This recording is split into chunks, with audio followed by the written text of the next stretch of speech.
भरतपुर नाम के एक गांव में एक किसान रहता था जिसका नाम रघु था।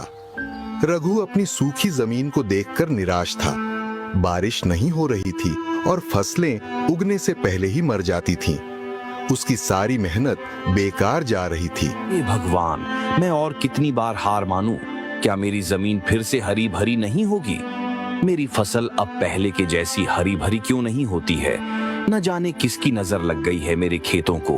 नजर तो मेरी किस्मत को लग गई है जो शादी करके तुम्हारे घर आई हो।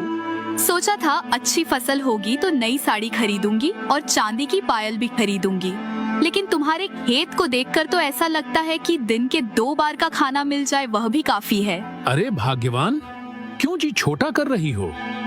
भगवान ने हमें 2 हाथ क्यों दिए हैं? मेहनत करने के लिए ना। देखना, एक ना एक दिन मेरी मेहनत जरूर रंग लाएगी और हमारे खेत भी फिर से हरे भरे हो जाएंगे और फसल के ढेर लग जाएंगे। देखते रहो ऐसे सपने, हकीकत में तो अनाज के ढेर नहीं लगेंगे। शायद सपनों में ही राजा बन जाओ। हाय रे फूटी किस्मत। रात का समय हो गया था और रघु खेत में उदास होकर बैठा था। तभी एक बूढ़ा साधु उसके पास आता है। साधु को प्यास लगी होती है। वह रघु के पास आता है और पीने के लिए पानी मांगता है। बेटे, क्या पीने के लिए थोड़ा पानी मिल सकता है? बड़ी प्यास लगी है। आइए महाराज, कुएं में पानी तो बहुत है, लेकिन शायद अनाज मिल भी पाएगा या नहीं। लीजिए, पानी पीजिए। बहुत ज्यादा प्यास लगने की वजह से साधु पानी पी लेते हैं। थोड़ी देर बाद साधु रघु से पूछते हैं, बेटा, क्यों इतनी उदासी? क्या तुम अपनी जमीन को सोने जैसा फलता फूलता देखना चाहते हो? तो लो ये नक्शा। रघु के मन में डर और उत्सुकता का मिश्रण था, लेकिन उसने फैसला किया कि वह इस चुनौती को स्वीकार करेगा। रघु ने अपनी यात्रा शुरू की। जंगल में खतरों का सामना करते हुए उसकी हिम्मत बार बार टूटने को हुई, लेकिन वह हर मुश्किल से लड़ा।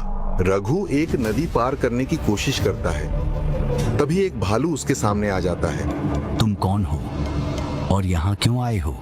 मैं अपनी जमीन को बचाने के लिए स्वर्ण बीज की खोज में हूँ। मुझे रोकना मत। रघु का साहस देखकर भालू ने उसे जाने दिया। यह उसका पहला इम्तिहान था। रघु एक चमकती हुई गुफा में प्रवेश करता है।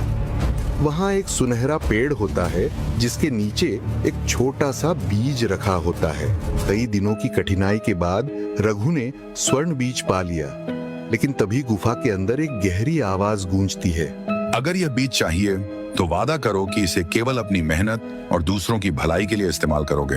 मैं वादा करता हूँ कि यह बीज मेरे खेत और मेरे गांव को खुशहाल बनाने के लिए होगा। थोड़ी देर बाद आवाज गायब हो जाती है। रघु बीज लेकर घर लौट आता है। रघु अपने खेत में बीज लगाता है और उसकी देखभाल करता है। बारिश होती है और खेत फिर से हरे भरे हो जाते हैं। रघु, देखो, हमारी जमीन फिर से जिंदा हो गई है। ये तो किसी चमत्कार से कम नहीं। गौरी, यह मेहनत और विश्वास का फल है। रघु की मेहनत और साहस ने उसका जीवन बदल दिया। उसने न केवल अपने खेत को हरा भरा किया, बल्कि पूरे गांव को बीज देकर सभी को खुशहाल बनाया। रघु की यह कहानी बताती है कि सच्चा चमत्कार हमारी मेहनत